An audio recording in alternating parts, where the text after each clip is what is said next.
No universo da programação, labels, ou rótulos também chamado assim, geravam discussões polêmicas sobre o seu uso. No entanto, hoje essa questão já está mais que resolvida de que rótulos não se devem mais ser utilizados, ou seja, tornou-se defasado. Mas e quanto ao seu uso no RPG Maker? Será que ainda vale a pena usar em nossos projetos? Então nesse vídeo nós vamos trocar uma pequena ideia sobre isso e ao final dele você vai concluir se você deve usar rótulos ou não em seu projeto de RPG Maker. Isso a gente vai ver no nosso bizu de hoje. Segura!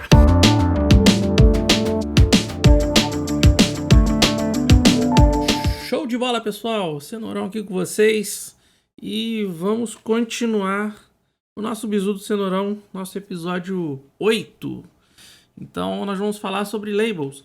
Bom, label já é um assunto que a gente já tratou bastante no curso de RPG Maker 2000. Vou deixar o card para vocês acompanharem como que ele funciona com muito mais detalhes lá, até uso Assembly como exemplo. Então o negócio está bem destrinchado mesmo. Então eu recomendo que, se você está boiando nessa parte de labels, que dê uma passadinha lá primeiro, depois você volta aqui, beleza? Senão vai dar muita confusão na cabeça de vocês. Beleza. Então, tendo ciência de que vocês já conhecem label, já entendem como funciona, mesmo assim ainda tem algumas dúvidas, a gente vai aí abordando o seguinte. Qual que é o problema do label, né? O que eu disse na introdução. Os labels, gente, antigamente era bastante utilizado. Como que ele funcionava? Ele tinha uma instrução, né? Por exemplo, vou usar aqui o nosso evento aqui como exemplo. Vamos colocar o seguinte. Você consegue ver? Beleza. E aí, logo na sequência, eu vou colocar essa outra mensagem aqui. Agora você não vê. Ou seja, essa mensagem que ela não vai aparecer.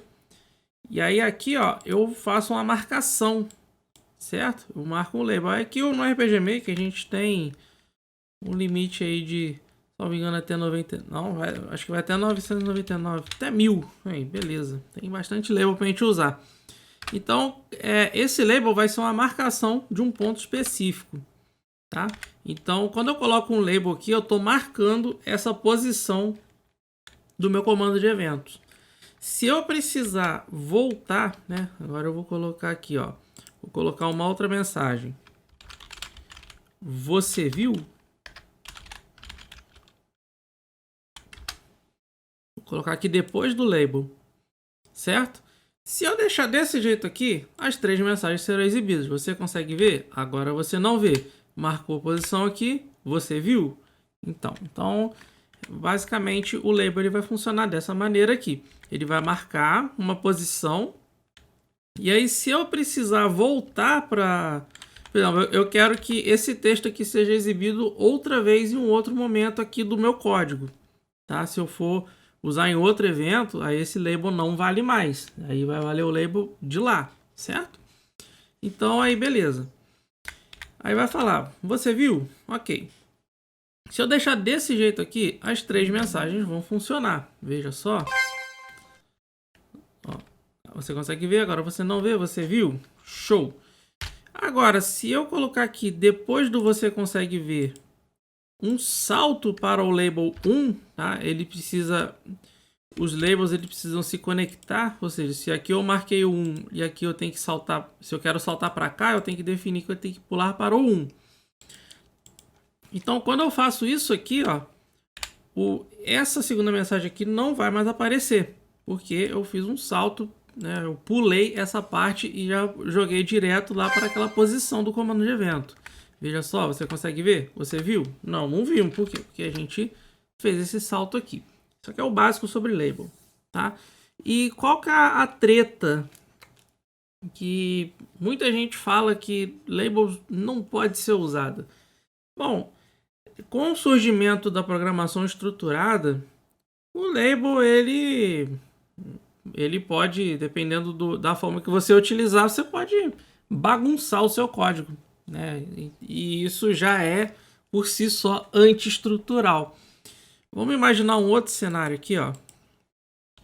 Vou fazer o seguinte, antes da gravação aqui, eu preparei esse evento aqui É uma alavanca básica, ela só vai ativar e desativar um switch, nada mais, beleza? Aqui é a animação, se tiver ativado ele vai fazer como se estivesse fechando, senão ele vai como se estivesse abrindo. Isso aqui não tem nada demais aqui não, tá? Basicamente é uma alavanca que vai ativar e desativar um switch, apenas isso, tá?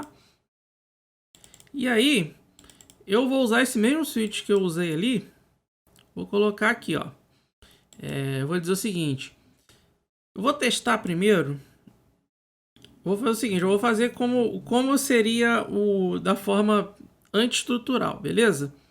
Então eu vou colocar aqui assim, ó. Vou deixar isso aqui cozinhando. Aqui eu vou colocar assim, ó. Vira aquela alavanca.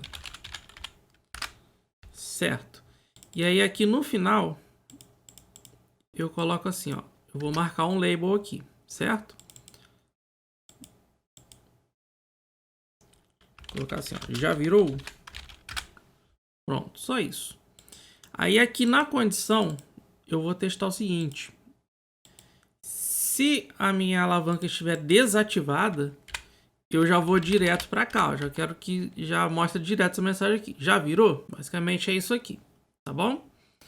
Então, se ele tiver, aliás, na hora que eu vi aqui, ó, não vai fazer sentido o que a gente fez aqui, ó. Vou fazer o seguinte, você já virou a alavanca.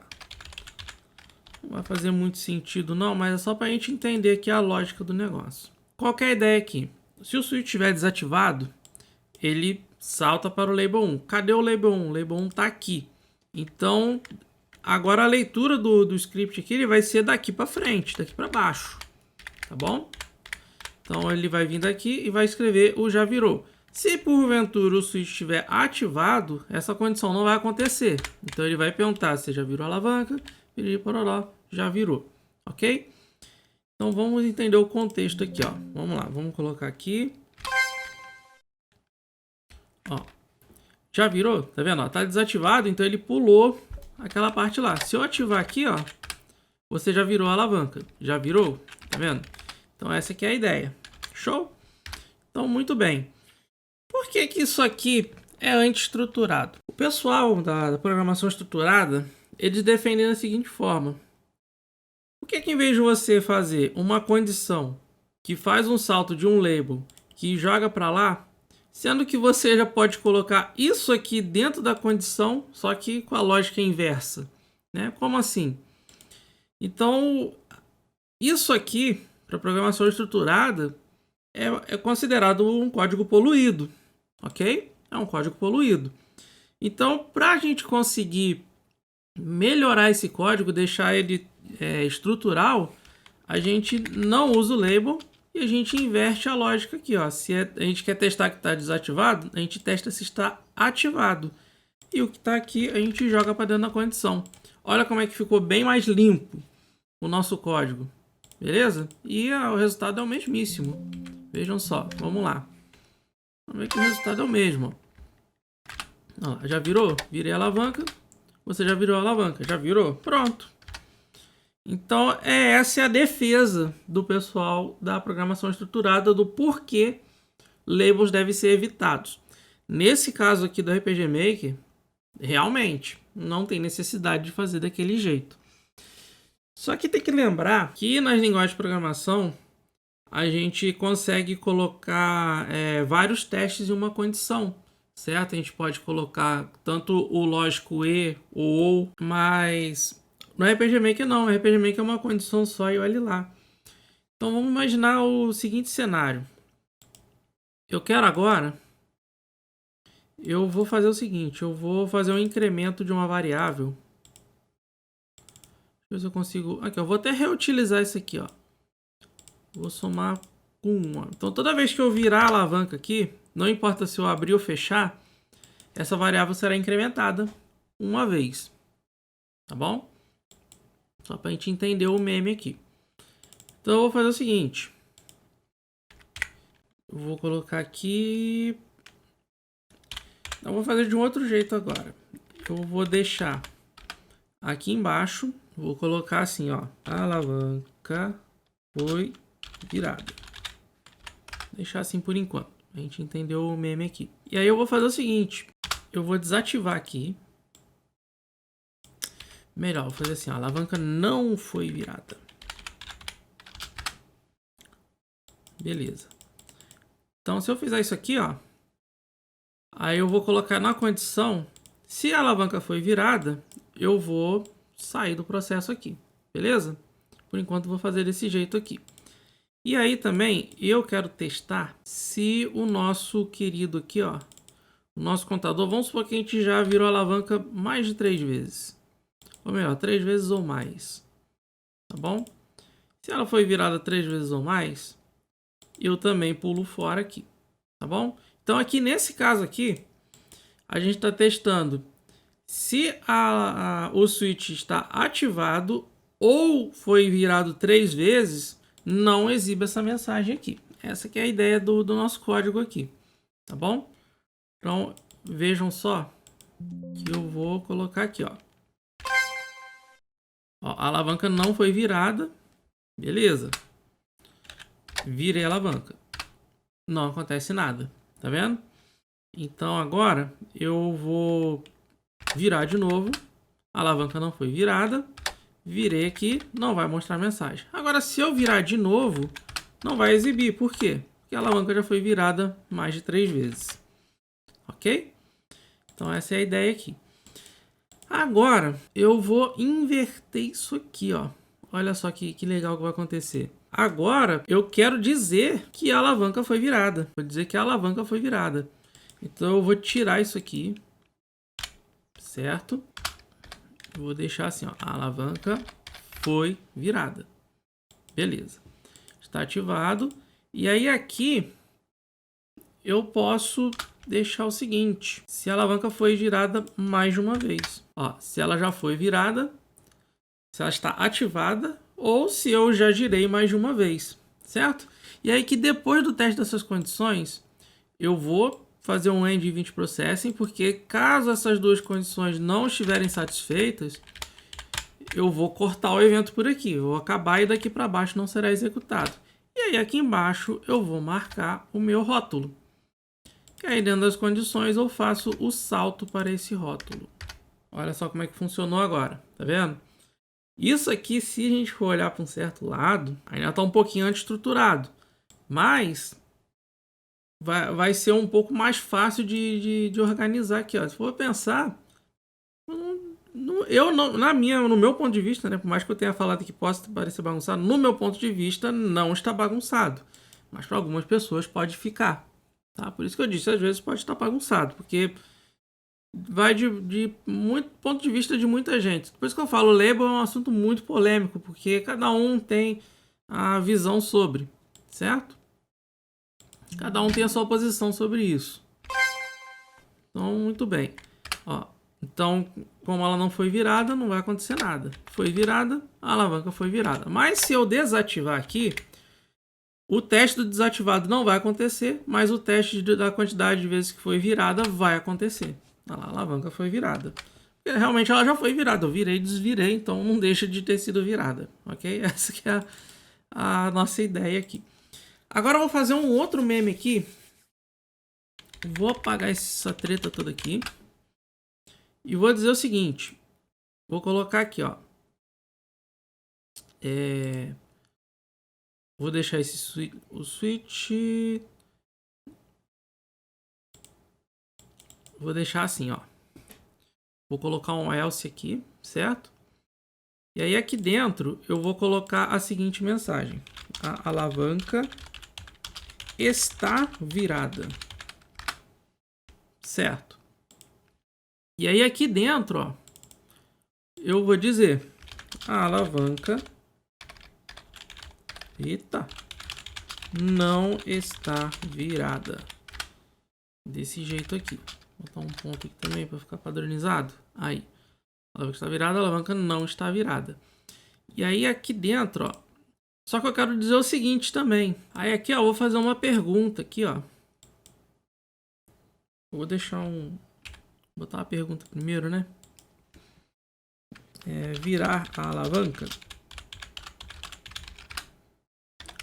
E aí aqui eu vou pôr um teste de sim e não, ok? Pronto. Isso aqui, eu vou colocar o seguinte, ó. Eu vou testar. Se a alavanca, se eu botar como sim, eu vou chamar esse evento aqui, ó. Eu vou chamar, vou até botar um nome para ele, para a gente localizar mais fácil lá na hora da chamada. Beleza? Então eu vou colocar, volta na chubrinha. Aí. Então aqui eu vou fazer a chamada do evento para ele poder forçar lá a ativação e desativação, ó. Vem aqui em alavanca página 1, dou OK. Beleza. E aí eu faço o seguinte, ó. Aí eu vou fazer um nó na cabeça da gente aqui. Se eu entrar aqui em sim, não importa o estado da condição da alavanca que esteja, se ela está ativada ou desativada. Eu quero que mostre essa mensagem aqui, a alavanca está virada. Não importa se está ativado ou desativado. Como é que a gente faz aqui? Muito simples. A gente usa o label para resolver esse problema. Vamos entender o meme aqui então? Então, após a chamada da alavanca, ele vai ativar ou desativar. Independente do estado que ele tiver ativado ou desativado, para que eu mostre essa mensagem aqui, para que eu não tenha que fazer mais código para eu poder testar se está virado ou não está virada, né? Ou então o mais ridículo, né? Que é copiar e colar isso aqui e aí sair da... Aí vai virar um nó, né? Porque às vezes aqui dentro da condição não está apenas essa mensagem, às vezes tem um conjunto de instruções aqui dentro. Então não é desejável você copiar e colar, tá? Então nesse caso aqui a gente usa o nosso querido label. Então eu vou botar aqui o salto para 1. Só que no entanto eu preciso marcar o label aqui dentro da condição. Exatamente, dentro da condição.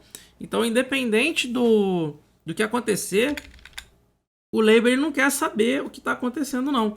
Porque como vai funcionar a leitura aqui, ó? Vamos lá, vamos passo a passo. Primeira linha aqui, ele vai escrever na tela, vira alavanca, aqui ele vai dar as opções, certo? Se eu botar não, ele vai entrar aqui nesse bloco aqui e vai seguir o baile. Aí vai entrar nessa instrução aqui. Essa instrução ela vai testar uma condição. Ela te pergunta o seguinte: o switch 3 está ativado? Se tiver ativado, beleza, ele cai para dentro desse bloco aqui. Beleza? Se não tiver ativado, ele cai para esse bloco aqui. Tipo, ele vem daqui e cai aqui, certo? E aí ele vai, executa isso aqui, segue o baile. Beleza? Voltando aqui. Estou lá no começo, foi chamado de novo o evento. Escreveu a mensagem, virar alavanca. Viu a opção aqui. Se eu marcar assim, ele vai chamar o evento lá, né? No caso, ele vai sair, ele vai parar aqui, né? Ele vai interromper, vai executar essa turma toda aqui. Feito isso, ele volta para cá e faz o salto para o label 1. O label 1, ele vai, o interpretador, ele vai ver que o label está marcado aqui, certo? Então, você não precisa marcar o label antes da instrução, não. Você pode colocar depois, que não tem problema, não. Tá? O interpretador, ele vai se virar e vai achar onde você marcou o label aqui, beleza? Então ele vai saltar para o label 1. Aí aqui, gente, ele simplesmente saltou. Ele não quer saber o que está daqui para frente. Tá? Entre o jump label e o label, ele não quer saber o que tem aqui não. Ele virou, caiu aqui, ó. Mesmo que o switch esteja desativado, não tem, acabou, não tem discussão. Ele pulou para cá e pronto. E aí ele executa aqui, ó. Label 1, a alavanca está virada. Aí ele sai do bloco e pronto. Vamos ver? Ó, vamos lá. Então eu vou virar primeiro. Virar a alavanca? Virei. A alavanca está virada. Tá vendo? Então é uma estratégia que a gente tem. Então o label aqui no RPG Maker, ele ajuda nessa parte. Que aí você não precisa copiar e colar, às vezes, uma coisa que não precisa. Ah, mas você pode isolar isso numa função. Pode isolar numa função. Mas você também tem essa alternativa. Então, não estou dizendo aqui que tá certo, tá errado. A gente está dizendo aqui o que é melhor para você. Então você vai assistir esse vídeo, você vai chegar à conclusão, não, para mim não compensa usar label. Ou então você vai falar, poxa, eu vou dar uma chance para esse label. Ou então você já defende, não, label é isso aí mesmo. Então isso aqui é uma forma de você construir a sua visão sobre isso, né? Porque aqui a gente a função o objetivo desse canal aqui é te promover autonomia, óbvio. Então a gente quer que você tenha autonomia para você pensar o que é melhor ou não na hora de você desenvolver o seu jogo. Isso vai te amadurecer bastante como desenvolvedor. Beleza, pessoal? Então, fechando por aqui. Muito obrigado por vocês terem ficado aí com a gente. Espero que vocês tenham gostado do vídeo. Não esquece do like. Se você não se inscreveu, seja bem-vindo, seja bem-vinda. Clique no botão se inscrever, se ativa a raia na sineta, para que você receba as notificações de novos vídeos que vêm pela frente. E eu agradeço pela presença de vocês. Fico por aqui. Muito obrigado. Até a próxima. Bons estudos. E eu fui!